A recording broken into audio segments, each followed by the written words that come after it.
You know, we use thousands of words every single day, but we totally take the most common ones for granted.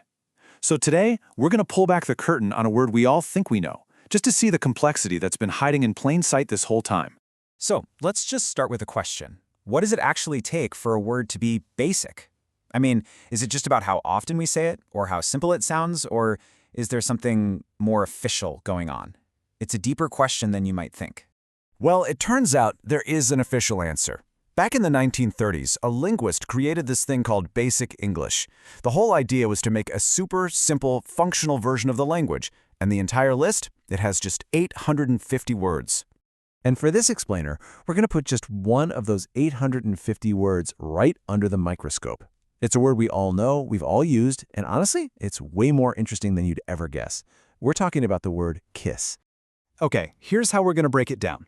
First, we'll see why it's on that basic list. Then we'll cover the definitions you already know, the noun and the verb. After that, we dive into the weird stuff, the other kisses. Then we'll look at its whole family tree of phrases. And finally, we'll figure out why being basic doesn't mean being simple at all.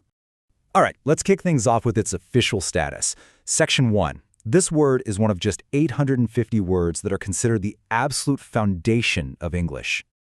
And yep, our source, Wiktionary, confirms it right out of the gate. Kiss made the cut. It was hand-picked as one of the essential building blocks for everyday communication. So this isn't just some common word, it's officially a foundational one. Okay, so let's move on to the stuff we're all familiar with. Section 2, the kiss we all think we know as a noun and as a verb.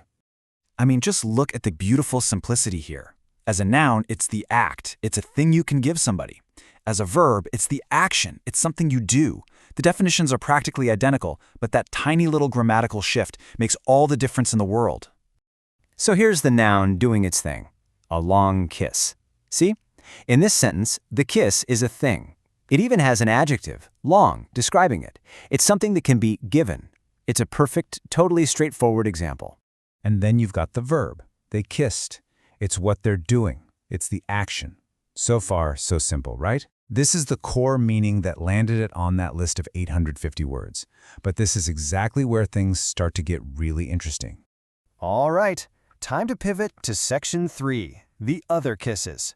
This is where a so-called basic word starts to show off its hidden layers, with a few meanings you probably didn't see coming.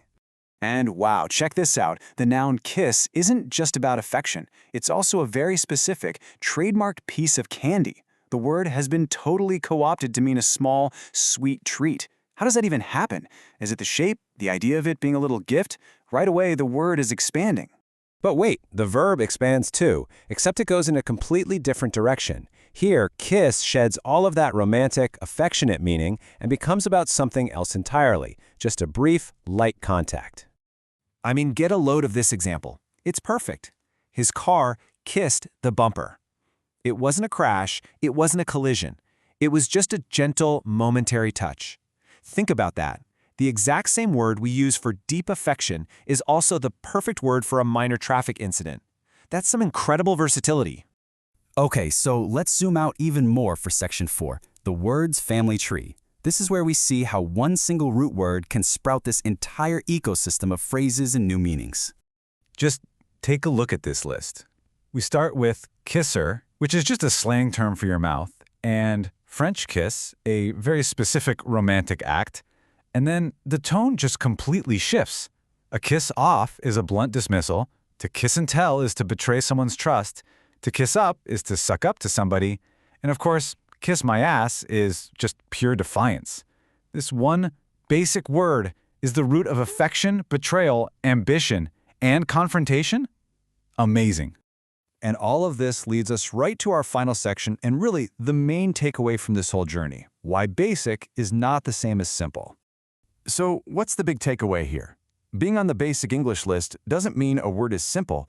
It means it's powerful. It's a multi-tool. The word kiss isn't just one idea.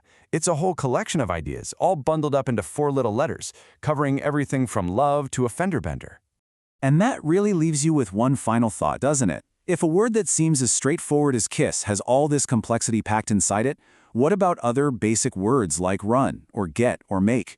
It just goes to show you that sometimes the simplest parts of our language are the most profound. So what common word will you never see the same way again?